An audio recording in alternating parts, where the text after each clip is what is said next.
Cheated, lied to, or tricked? She's tackling every opportunity to make something that went wrong right. Better Call Bacon is on your side. Last month, American Car Center abruptly shut the doors at dozens of dealerships across the country. And the closure left customers in the lurch, unsure how to make payments or get warranty work done. And now there is a new development that's raising even more questions. Shannon Binkin here now with the details. Jen Keith, Memphis-based American Car Center has filed for Chapter 7 bankruptcy. Customers are nervous, so I sat down with the Better Business Bureau today to get answers and find out what customers need to know.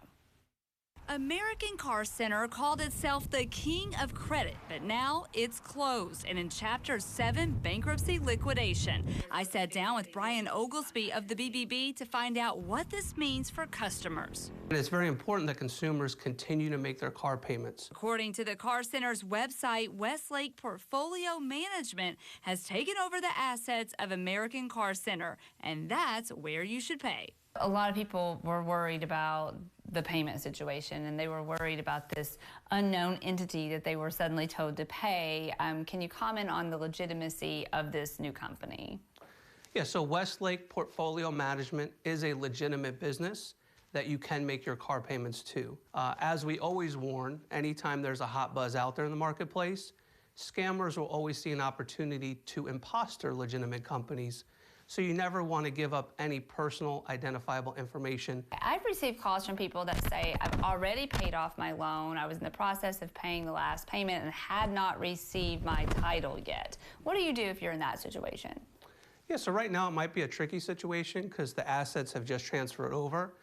So Westlake may be overwhelmed right now. Oglesby recommends you contact the Florida Department of Highway Safety and Motor Vehicles and obtain a release of lien form and send that to the new management company. Make it easy for them. Give a self-addressed stamped envelope because they don't have dedicated departments to fill out these forms. That way you're making it easy, they send it back and you receive that release of lien. Some people have asked me about car warranties or problems with the car itself. In these cases, the BBB recommends that you reach out to the state of Tennessee, even though you live in Florida, because the state requires in Tennessee that car dealerships have a bond, and you might be able to go after that bond for some compensation. But warranties would not transfer to this new company, right? That's right. A lot of people are concerned about these warranties, and consumer attorneys tell me that only happens if a new company buys the entire company and continues running it as that company. In this case, the management company only bought the assets, so it's not going to help. All right.